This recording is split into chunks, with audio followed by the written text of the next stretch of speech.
Hi! I don't need to wear these headphones. I don't need to wear these pieces of shit. Hi! I pull up the old Twitch chat, and then I gotta do the old tweet about Twitch.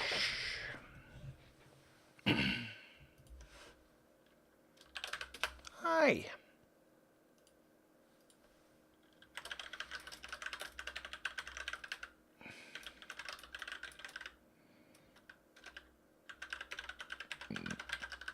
Excuse me.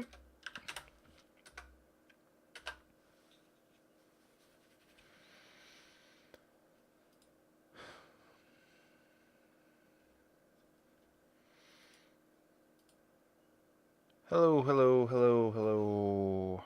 Hello, hello, Darksider. Hi, hi, hi, hi. You're the first person here. There's no chat.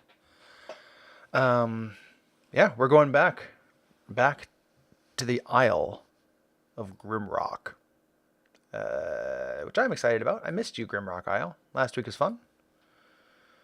However, getting back to my roots. Yeah, there's a bunch of people. So Twitch followers it's cool. I don't know how to get people to watch Twitch streams. Like that's something that we don't have, but people end up watching them sometimes on YouTube eventually. Yeah. So, yeah. The getting into it. I took the book and I retraced my steps in the mansion to see if I missed anything or if I'd done anything wrong or why there didn't seem to be any secret passages or anything. And I still didn't find any, which makes me think that I went to the mansion too soon. There are a couple of these other little like satellite locations I can go to first, right off the bat. They have asterisks next to them, so they are available. I just wasn't treating them like that because there was no reason for me to go to the spooky old lighthouse. And I feel like it was a betrayal of everything I am, that I somehow decided not to go to a graveyard. So today we're definitely doing a lot more of that. The other thing I found out in going over my stuff, let me actually pull up my notes here, is that when you go back to sleep at the halfway house, there is a chance for an event to happen. Now, it can't happen the first night you stay there, so I didn't actually cheat myself out of anything, but there is a chance for things to happen, so it does want you to sleep. Recapping just where we're at in terms of points and everything. I'm not going to recap the entire story, but we're at almost noon. We're on the island itself. We're at 158 research points, which gets us to the bottom level if we quit right now, which is don't quit your day job. We're going to endeavor to do better than that or literally die trying. And I did when I was looking around, I did a little bit of fast travel. When we get onto the island, when we get onto the island in Dove's Bay of Grimrock Isle, we can go left, which takes us through that spooky woods and takes us to the house. If we go right, though, there's a tower, and I fast traveled us to the tower. So I gave us an appropriate time penalty for that, and that way we're just not wandering around the house. But I didn't miss anything in the house, which makes me think that I failed some checks that would have done something. So, I mean, I did get a lot of research points inside the house, and I saw some spooky stuff. But I think that if you're in the house, if you make the right checks, you see or don't see some ghostly apparitions, get some items that would be useful. But I think that what we actually have to do, we have to come back later with more information. There might be go to another entry, and that will still take us to the island narratively, but will be a different entry in the book. That's my thinking. So we're at a tower. We're gonna hit the ground running at a tower. Y'all like towers, don't you? Yeah. So let's just get right into it because I'm eager to get going. We got a late start today, so we're still going. We're going for an hour. Still, we're gonna go at 4 till 4:30. But yeah, since we missed last week, let's pick up the pace. I was also thinking about this too, since this is now like session 4 of Grimrock Isle. Like this is a pretty fun value for a solo tabletop book. If you got this and you're just playing it by yourself, like it's several hours of play, and that's pretty cool. You know, it's not over instantly, which is nice. Okay, let's get to that tower. Entry 300 is where we're at. You step out into a clearing at the edge of the island, in which stands a 4-story tower of native rock overlooking the waters of Dove's Bay. You may enter the tower through the age-worn door at 228, or you can take the path to your left, which cuts back to the woods, 297. Alternatively, you can take the trail that leads off to 387. So we're definitely going to check out this tower. Let's see if we can get in 228, and then we'll go back to the mainland and we'll go explore some graveyards and shit. I like this game, but I'm looking forward to trying some other games, which means that I am full speed ahead on this, and that I will gladly go explore things that are possibly a little bit dangerous in the interest of having stuff happen. I have to grab a piece of errata here real quick. The slip of errata that was included with the book that I'm using a bookmark for when we go back here if we don't get in. So we're looking at, I think it was 228? 228. Okay. The door to the tower is warped with age and resist your attempts to open it. Will you attempt to force it or follow the stone steps which wind up and outside the tower? We're going to try to get in the tower, I think. 249. Match your strength against the door's strength of 20 on the resistance table. Success rewards you with 216. So, a word about resistance tables. I aim to educate as well as entertain. Resistance tables are one of my least favorite things about the Call of Cthulhu system, and they've largely gone away. And what it meant was you would reference this grid to do a test, essentially. So you would take your score and the opposing score, find the place where they meet, and that's the number you have to get. In order to get into that door, I need to find a Call of Cthulhu's resistance table, which I'm sure I can find real quick via Google.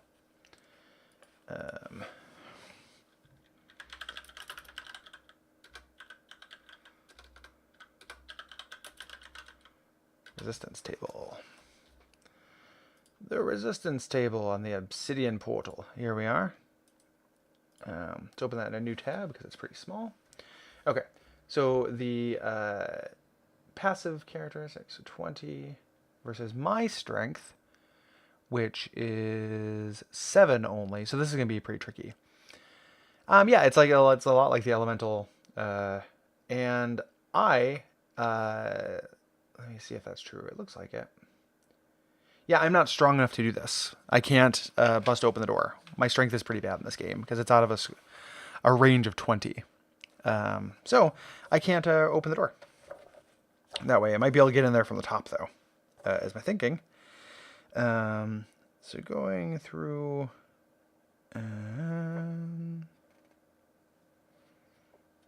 I just had it. Oh.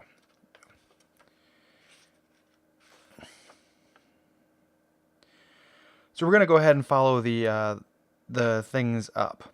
249. Let me just see if if I get hurt.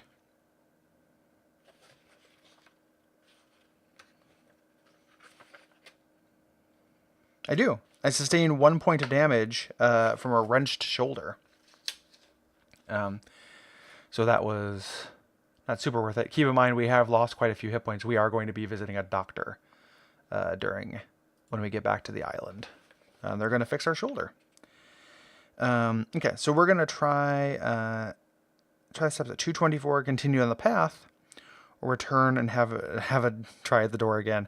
We could literally just kill ourselves bashing our shoulder against the door. We're not going to do that, though. We're going to follow the stone steps that wind around the tower at 224. And if you want to pull up... It's funny that Resistance Table is one of my least favorite things a role-playing game can do. Luke Crane's game Burning Wheel uses almost exclusively Resistance Tables, and I find that to be a bonkers decision. I find them really counterintuitive and just real wordy. Like if you look up a Call of Cthulhu Resistance Table, they don't look good. You know, they're aesthetically unpleasing and very busy. So I'm very surprised that like this game designer, who is a really good game designer, still insists on using them. Okay, so let me see where. Sorry.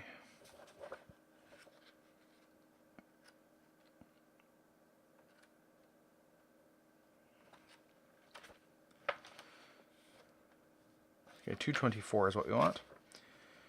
Okay. The steps are slick and broken with age, making your footing uncertain. Make a dex roll at ×2. So my dex is not very good, so I have to get under 11 here, which I do not do.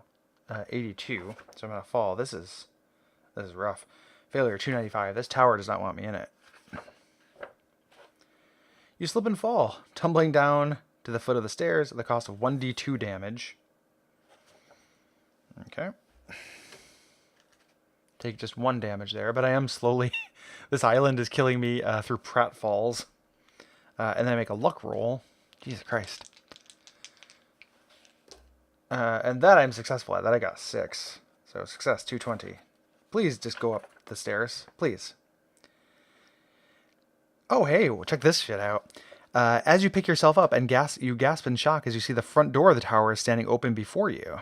Will you enter at 216 or try the stairs again? We'll go into the tower. We'll go into the haunted tower that is now inviting us in. Yeah, that's spooky and good. Okay. 216. In the inky gloom of the tower's first floor, your feeble light falls upon a charred, rubble-strewn husk of a room. Directly opposite you is a raised platform, while on your right is a flight of apparently serviceable stairs ascending into the upper gloom. You can investigate the platform at 351, or the stairs, or you can exit the tower. I'll look at a platform. Shit, if you like platforms, you will like this game. I am always up for some platform. So 351.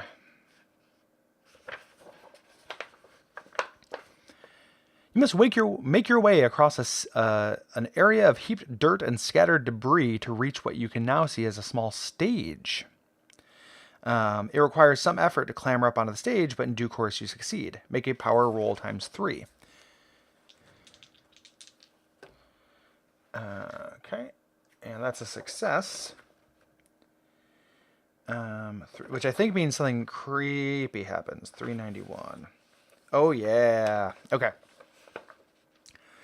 As you straighten, you are shocked to find yourself on a fully dressed stage, complete with a backdrop and furnishings depicting a Victorian drawing room. 3 young men stand at stage right, oblivious to your presence as they regard a tall, bearded man with pure evil sparkling in his eyes, a man you know must be Lazarus Grim. "Welcome," Grim booms with mock hospitality. "Welcome to my home." Who are you?" inquires one of the young men nervously. "Why, your host, of course," Grim replies as he holds up a strange golden chest the size of a jewelry case. We saw this chest, I think, inside. We tried to open it and failed a thing and then got called a fool and got zapped. The lid is inscribed with the head of an octopus. "And look, I have a gift for you." With that, Grim opens the chest. Sanity check. Oh, baby, things are getting good. Fuck me up, daddy. Easily made that sanity check. So success, we take 1 point of sanity down. And then we go to 376.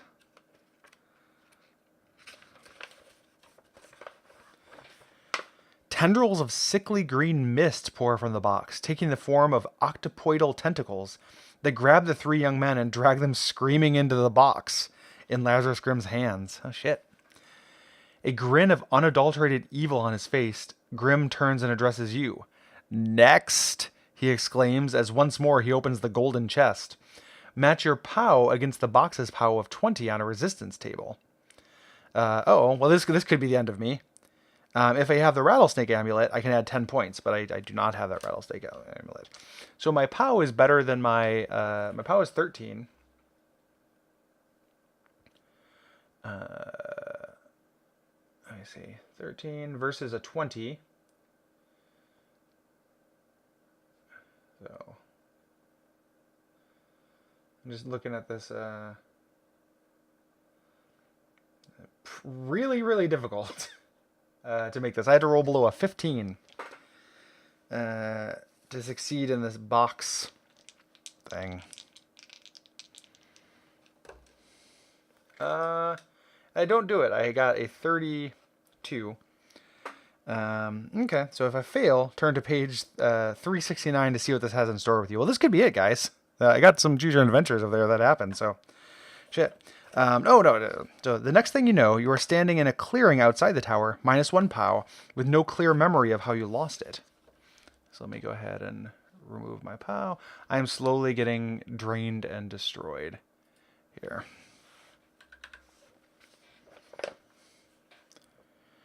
You recall the evil visage of Lazarus Grimm and that curious golden box he held, but beyond that, no more. Mystified, I can either start down the trail to 299 or the path to 387. Okay, so there's a box at play. Let me see what those two things are, just kind of peep them, because one of them goes back to that mansion, which we don't want to do. So 387 goes back to the beach. Is 299 the mansion? Yes, 299 takes me to the mansion. So we're gonna go back to back home. We're gonna come back here. We're gonna do some graveyard shit, go to the hospital, things like that. So 387. You emerge from the pines at the foot of the dock, in which you were dropped by Enos Wade. While you're here, you could light the signal lamp. They'll bring Enos to take you back to the mainland, or you can set off again. So we'll do the signal lamp. We'll be coming back here later, of course. 73. This is not Hexcrank. Oh, thank you. Let me change it.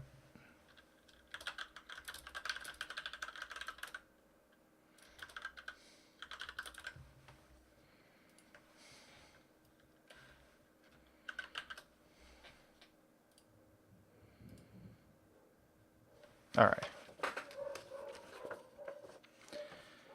You may now proceed to any Doves Bay location. Great. So let's go. So it's now 12:30. Let's go ahead and go to the doctor because I'm hurt. Doc Bloomfield's 45.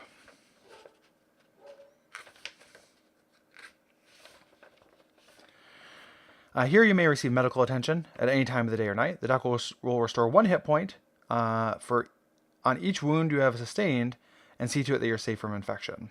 On your 3rd visit, I can consult 42. And this takes 30 minutes, but it will heal me, which is good. So 1 p.m., and it's probably time for lunch in this game. I don't remember what my maximum hit points were, but I think it's something like 12. I'm guesstimating for pace. Okay. So, we've done most of the research in the town. When we eventually go back to sleep, we can go back to get a meal from the boarding house. So let's do that. And there's a chance something spooky will happen. Then we'll go to a graveyard. Because fuck it. I want to die.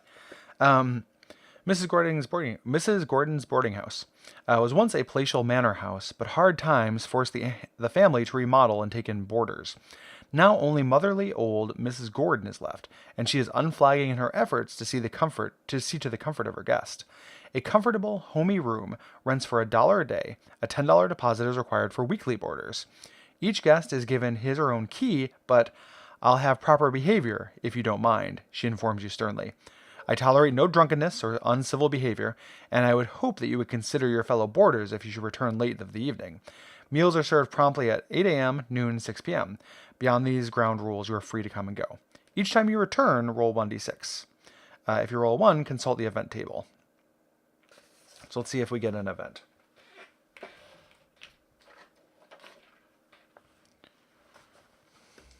We do not. I rolled a 6. Okay. So looking at the directory, there's a cemetery, Thompson's Bridge, Palmer's Orchard, the McKiernan Lighthouse, or Hutchins's Cave. We're going to that cemetery. Fuck me up.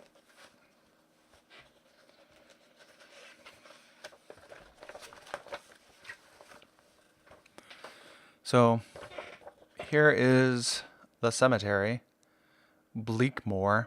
So it's a nice cheery name. It's a thinner book, so there's not as much to do in the cemetery. And yeah, let's check out our new location here. Bleakmore, and I guess, if we wanted to roleplay this and justify why we're in the cemetery, we're going to go look at some of the names that we ran into and see if they're buried here if there's any additional information. But mainly we're doing it for adventure purposes, to get some cool shit happening. Okay. Bleakmoor Cemetery is a grim and forlorn place in the fading light of day. From the rustling main gate, the graveyard looks to be deserted, save for its eternal residents, of course. At the very center of this necropolis crouches a hulking and impressively wrought granite crypt 96, while off to the right is a small stand of ancient gnarled oaks, beneath whose boughs, lurks an impenetrable gloom. I can make a listen or a spot hidden roll. Let's see which one of mine is better. My listen's 50%. My spot hidden is 75, so we'll try to make a spot hidden and see if we can see the spooky trees here. And I make it. I get a 56. Spot hidden success. Go to page 57, or entry 57.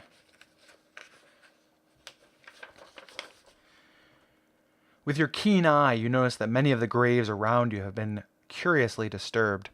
Several gravestones lie in the deep grass, obviously pushed over, while others stand at drunken, crazy angles which could not have been naturally caused. The soil on a number of the newer graves near the gate looks freshly tilled, though clearly grass should have been growing on them by now. Return to 1 and decide your next move, and I get 3 research points for that. To know that something is fucking up the graveyard. Love it.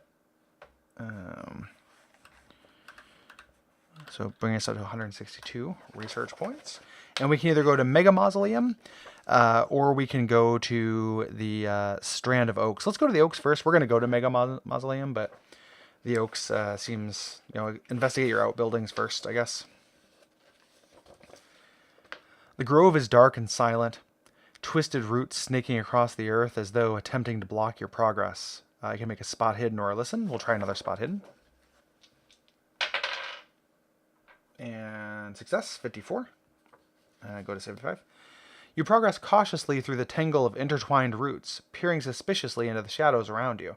Now I can just make a listen check, and that's at 50. Which I fail, 85. So turn to page entry 17. The night is cool and quiet and moonless. Your light, the only guide over the torturous terrain. Another spot hidden. Spot hidden crazy. Which is a success. A 8, so a good success. 43. Was it your imagination, or did that large tree up ahead move in a manner in which trees should not move? You could investigate, or retreat. Okay, guys. So I know enough about Cthulhu mythos to know this is probably the Dark Young of the Wood. This is probably these things that are servants of Shub-Niggurath. And I feel like my guy would probably investigate, but this could kill me because these things are really tough. But let's do it. Let's again. I want adventure. I'm no longer playing cautiously here. So I could investigate. Let's go to 80. Let's see what happens. I want to see scary things and go insane. Something thick and flaccid brushes across your leg.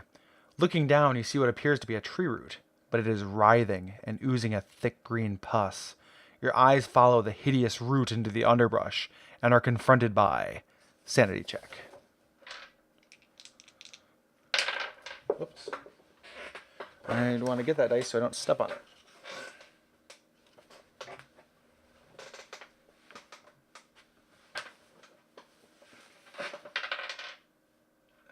And it did matter because I rolled a 60 for the first one. Failure. I rolled a 69. 69, nice. Failure on my sanity check. So go to page 25. You have lost one. You have lost 1d20 sanity points. Yay! The things are happening. Okay, where's my d20 in this thing here? 15. Ooh. Okay, let's see what happened to this. As well as your memory of the remainder of your stay in Bleakmoor Cemetery. Oh, geez. Go to the directory and roll 1d10. That is the location you find yourself upon regaining your sentences. From there you may proceed, as you will, shaken, trembling, bruised, and mystified. And we lost an hour. Criminy. Something fucked me up good. Okay. 1d10. 5. So we can definitely go back to the cemetery. But for now, we have found ourselves directory, roll 1d10. Do I go to entry 1d10? No. Do I count these off? 1, 2, 3, 4. So I'm at the newspaper. Yeah, I'm not gonna. I need to go check out that mega crypt, right? Like, I mean, that's a bummer that not safe for work tree got me. But we'll head back to the cemetery and check out mega crypt. Like, we're obstinate. So yeah. Okay, so we're at the cemetery at Grim and Forlorn. We go to the wrought. Let's go to the wrought granite crypt at 96. And this is taking time to even just to travel there. So it's now 2:15 p.m.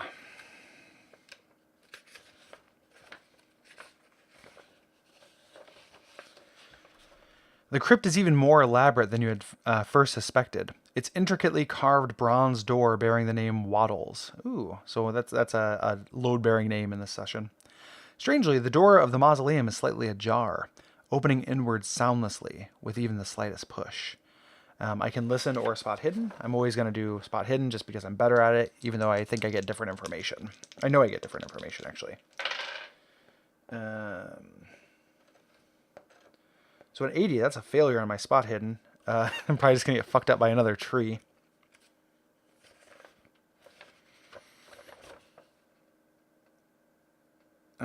So yeah, nothing, actually, failure, nothing happens. When you enter the crypt, or will I enter the crypt at 73, explore the oak grove, nuh-uh, or wait here and see what develops? Well, I guess we'll go into the crypt at 73. That's where we're headed there, and I didn't see anything. I failed that check, so it makes sense to continue into the crypt. The total darkness of the tomb is only partially dispelled by your light. Deep shadows lurk in every corner, and in the deep niches between gilded bas-reliefs, between gilded bas-reliefs decorating the walls, a marble sarcophagus occupies the center of the tomb, and on the end which faces you, there is a plaque which reads, Jerome Waddles, 1805 to 1845. So let me just go ahead and mark down those death dates and stuff in case we didn't know them.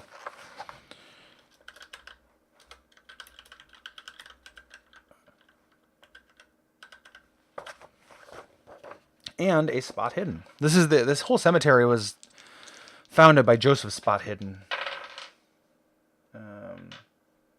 That's a success at 70. No, that's actually it's 73. Okay.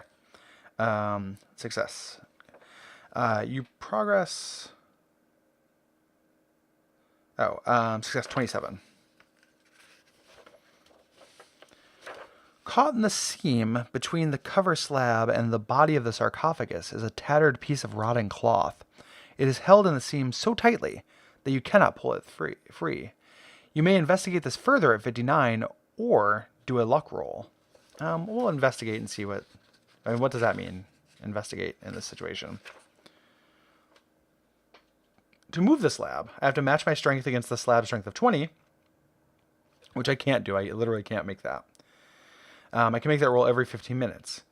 If you succeed, you'll discover 5. If you fail and give up, I may leave for 73. 73M.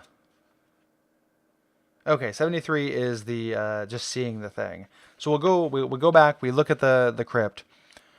This time we're going to try our luck roll. So where is that? Yeah, luck. Success, failure. Our luck is 60, which is pretty good odds. Decent odds. Yeah, we got a 59. So we made that by 1.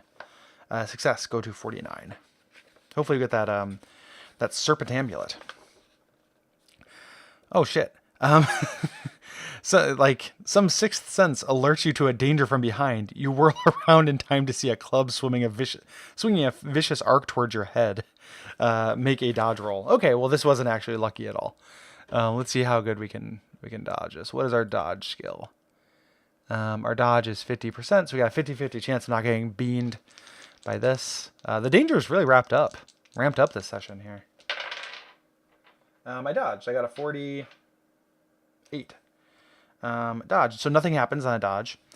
You can only think of two options. Either flee the confines of the tomb or shine your light on an assailant in an attempt to identify and possibly blind him. Hello, Prince Robot. We're going to blind the assailant. To turn to 40. Sanity check. Ooh.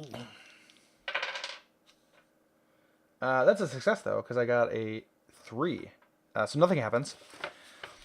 A loathsome rubbery thing with canine features meeps and gibbers madly, fanged mouth drooling as it launches itself at you. If your sanity loss was 4 points or less, you may flee, which I can. If you lost 5 or more points, the shock of this confrontation caused you to hesitate too long, and your chance to escape is lost. You must fight. Note, should you slay the malodorous horror, you can proceed shakily to 90. And we can run away. So let's get out of here, away from this ghoul. Maybe a luck roll. This cemetery is extremely dangerous, as it's not giving us very much information. Okay, success. 86. 86. You burst out into the deathly silent graveyard, panting with fright. Will you keep running, or will you confront your attacker out in the open? I don't necessarily think I need to kill this ghoul. I'll put this up to chat though, because I haven't let you guys make a decision yet. What do you guys think? Do we turn around now that we're out in the open? We might be able to run. We might have an advantage over this ghoul. Ghouls don't like light. They don't like open spots. So we can fight this ghoul, or we can continue running. We can't save the ghoul. We can turn on the ghoul and fight him. Or maybe he'll talk to us, because ghouls are sentient in Cthulhu mythos. But yeah, what should we do? Should we check him out? Running? Run. Okay, yeah, everybody's... Okay, good. That's what I wanted to do as well, because I've lost a lot of hit points lately. So we're running to 73. Yeah, so this is us standing outside of the tomb. Yeah, and yeah, we want to get out of here. So it says to go to 73, but we don't want to do that. We want to go to yeah, I also think it's probably time to leave the graveyard. We might have to come back if we have a better reason to. I think there's passages underground in this graveyard, based on just seeing stuff out of my peripheral vision. Well, let's leave the graveyard. So we learned the death date of Jerome Waddles, if we didn't already know that. It's 2:30 now. We have a couple of other places we haven't gone to that are their own books. So we have Bleakmore Cemetery, which is where we went. That place is full of tree monsters and ghouls. You'll love their tree monsters and ghouls. We have Thompson's Bridge. We have Palmer's Orchard, the McKiernan Lighthouse, or Hutchins Cave. Hutchins Cave sounds confusing to me. Like it sounds like it is fraught with adventure. There may be maze-like shit, but I don't have the energy right now to make a mental map in my head for that. So I would say the lighthouse is pretty straightforward, and also I like a spooky lighthouse. Let's check out the lighthouse. So let's get out the lighthouse book.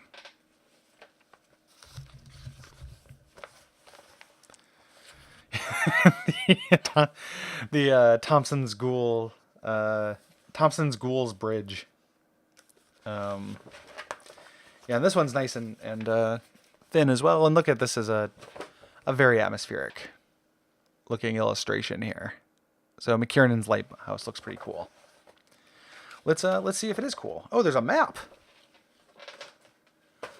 Well, shit. That's very helpful. Okay. And I imagine McKiernan's Lighthouse is probably where we'll end this session. Let's see.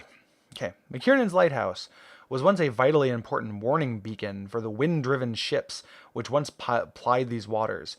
But now these ships are gone, and the lighthouse sits forgotten and forlorn atop the high cliffs overlooking the bay. At one time, all the windows of both the tower and the attached cottage were securely boarded over, but rot and vandalism have taken their toll, leaving gaping wounds of blackness framed by jagged edges of broken glass. A dark and time-worn silhouette greets you as you walk up the rutted, near non-existent Old Coast Road towards the lighthouse. Not a very cheering view, to say the least. If you have come out here during the day, I can poke around at 38. If you come out at night, turn to 65. Yeah, we came out during the day. It is only 2:30 p.m., so we're going to go to 38. Yeah, Prince Robot. I do this every Friday. I don't always do this game, but I do game books. So come join me next Friday, 3 p.m. PST. Yeah, and apparently this book is very rare. I can't find any PDF. I can't find very much about it online, and the copy that I have appears to be signed by the author, engraved to a kid. So these could actually be pretty hard to find. It's called Grimrock Isle. Okay, 38. The sound of surf comes clearly to your ears, riding a breeze redolent with this salty tang of the sea. There are two means of entering the lighthouse. The first is the door leading to the tower itself at 61. The other is the door to the attached cottage. If neither of these appeal to you, you can always go back to town. Well, thanks. I'm thinking that we will check out the cottage first. Just again, you do outbuildings first. That's my Metal Gear Solid 5 heuristic. So that's 34. And it's on the same page. Okay, so I make a mechanical repair check. Then this is probably to see if I can open the door. Mechanical repair, I'm untrained, but 20%. No, 40. So I probably can't get into the thing. One of the things that Call of Cthulhu adds that I like in later editions and is missing in earlier editions is a way for the player to influence odds. So you end up with things like, just from a game design perspective, like you end up with things like this, where I'd really like to be able to make this roll, but I don't have a resource I can spend, I don't have feats, I don't have anything I can do to influence chance. It's just pure chance. And that's very out of fashion in like tabletop game design. So I'm glad that this system has kind of advanced. This was from a different time, but 90. The lock on the door defeats you, forcing you back to 38 and another choice. Okay. So I can actually just go to the lighthouse itself. I can try that more than once. It just takes 5 minutes every time I do. But let's go to the tower. That's what I would do in real life before trying the cabin again. And the tower is also locked. I don't know if I have the mechanical repair enough to explore this island. That's a bummer. Do I luck out? Oh shit, yes. That's going to be 13. So I'm able to break into the actual tower where it's full of tree monsters and ghouls. The tower is a circular affair of granite blocks, its interior taken up by a spiral staircase that winds up to 86.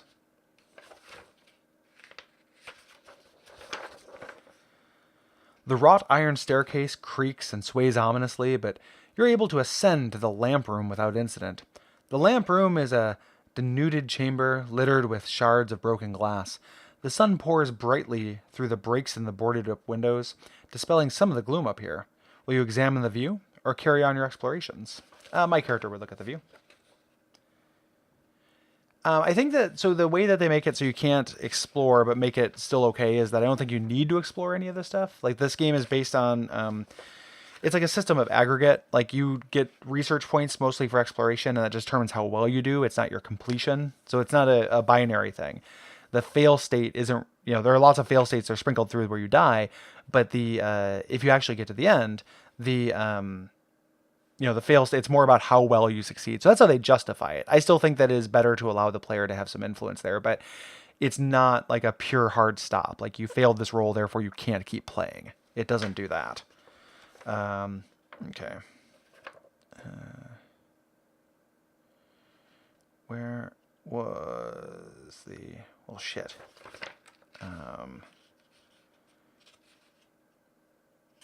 Sorry. So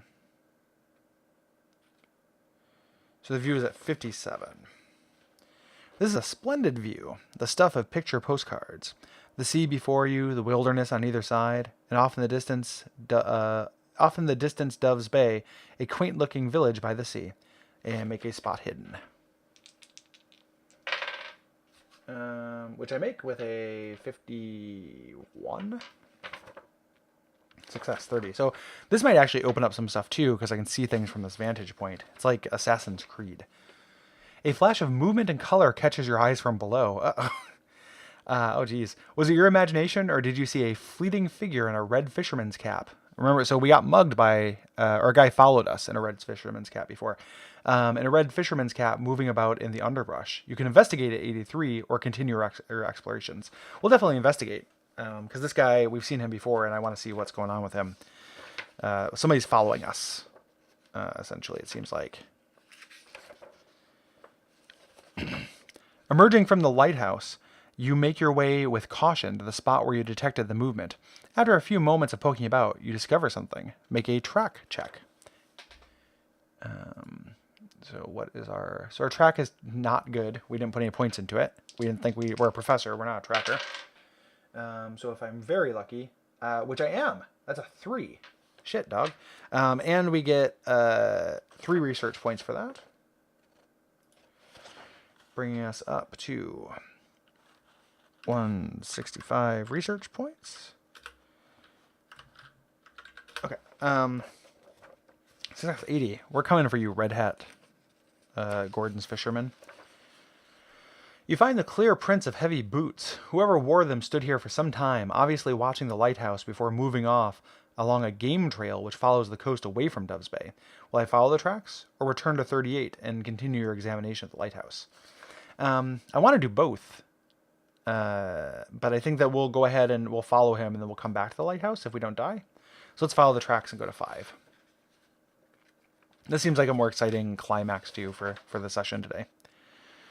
Oh, we're not going to make it. These boot tracks follow the game trail for quite some distance before veering off towards the cliffs where the prints become hard to track. Making another track roll. So we're not going to get 2 below 10s in a row, I don't think. No, but we almost did.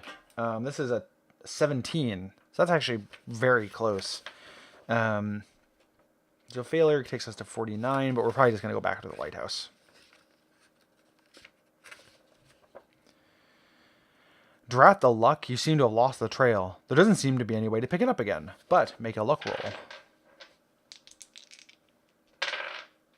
What'd you make? 42.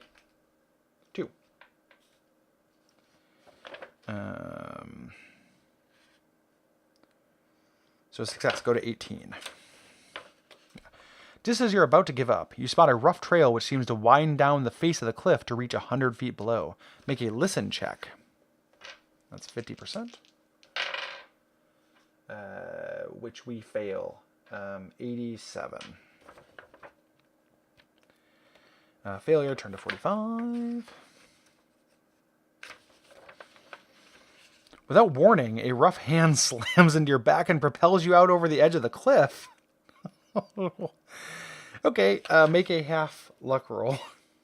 Well, guys, this was a super fun game we had here going. Got below a 30, which I do not. I got a 73. Well, shit. Failure, 72. I don't know whether we're going to die. We might just get hurt. Oh, yeah, it's okay. Screaming in fear, you plummet to the beach below, where you fall, as well as your life comes to where your fall and as well as your life comes to an abrupt end. Your body is washed out to the sea at high tide, and you are never heard from again. Well, fuck, guys. Okay. Shaking off the feeling of, having invested a bunch of time into this game. I'm going to finish it on my own. I'm just not... The stream, the rule is once you die, you die. So for people just joining us... yeah, so real mystery, right? Like we got... we'll review what we learned. We learned about Grimm, Lazarus Grimm. There was a kind of a class conflict back many years ago that resulted in his house being burned down. He was part of a Dagon cult, We learned about, we went out there, we saw his ghost, learned about that box and stuff, but then pursuing this fisherman. This fisherman did it. We were following down, we lucked out to find the trail, and then they made us do a half luck roll to have him push us off a cliff. So we died falling off a cliff. That is a hilarious bummer. But what I will do, because like I said, I am invested enough in this and I want to play it on my own. I probably won't do dice. I'm probably just going to do it as a choose your own adventure and figure out the rest of the story on my own. And then I think next session, so next Friday, when I come to do Choose Your Illusion, it'll be Gary's storytelling hour, and I will just tell everybody what the story of the Isle was and recap the cool parts and things like that, and kind of tell everyone else what was going on. But yeah, we were a real shitty investigator. We did very badly. We probably should have just like stuck to the lighthouse and let people happen. I kept seeing things out of the corner of my eye. So there's those handouts that the game makes you read, and here, leave town now. We know where you are. We'll get you. Is what this one says, which makes me think that we are being followed. People are trying to get us to give up our investigation. That's what happened. What I do for the stream is I read game books and choose your own adventures. And the gimmick being that when we die, we just die. So next week, I think so I've mostly done choose your own adventures. I have a gigantic stack of fighting fantasy books. I'm going to do one of those soon. I think I might do one. I'm going to do that storytelling thing next week. I might do a palette cleansing, like just do one choose your own adventure, and then move into a fighting fantasy game. I want to find a character record sheet online, and something that will like make the random choices for me for fighting fantasy. But the idea is it's all game books because I have a huge collection of game books and I wasn't doing anything with them, and that bummed me out. But yeah, we're close enough. I'm probably just gonna call it. That was the unseemly end here of Dr. Phineas Knott. Here's our boy. Pour one out for this guy. Rip. If everybody wants, like, pay your respects here. Yeah. So, yeah. The other thing too, if you haven't heard the story up until this point, I've been collecting audio for all these. Professor not gonna live here anymore. I've been collecting audio for all these, so I haven't done anything with them. I haven't edited them, but I'm gonna edit them very lightly. I'm just gonna throw the music on either end of the file and then just put them out. I haven't figured out what they may be Patreon exclusive. I don't know, but I have the audio for these, and this is episode 9, I think, episode 9 or 8. So there's a bunch of these, and there's audio of all of them, and they're fun. The Choose Your Own Adventure ones are real wild. Like a lot of them, if you play the game this way, which they're not meant to be, it's just if you don't cheat, if you just kind of go, they're real surreal. The stories end up being very, very strange. Like just a kid who decides not to go into school one day, and that's it. And that's the whole story. I could cut out looking things up and stuff like that, but that's a lot of work for not very much gains, I think. Especially since the main thing is the stream, like this part is available and on YouTube and the like. There's not actually that much stuff to cut out in between, and some of the stuff that I would cut out, like this took up a lot of like looking things up and rolling dice and stuff, but most of them there's very little of that. So I don't think we get a whole lot out of cutting that stuff out. I also, when I listen to like actual plays, like if I listen to a Dungeons and Dragons podcast, I want to hear the dice. I don't like the ones that are like audio plays. I don't want to hear a shitty fantasy audio play. I want to hear people playing D&D. It's important to me that it sounds like people playing a game. Like that level of artifice is part of why I'm there. I like that part of it. So it's just my personal preference, but if I did anything that resembles that, that's how I'd want to do it. It's just, this, like that's a holy sound. I want to hear that. I want to know that people are doing that. So, but thank you guys very much for watching. Like I said, every Friday, 3 p.m. PST. This week was different. We went 3:30 because I had to go get some lunch, but ordinarily it's 3 p.m. PST. And I will see you guys next week. I really do appreciate you guys watching, and we'll see you then. Thank you.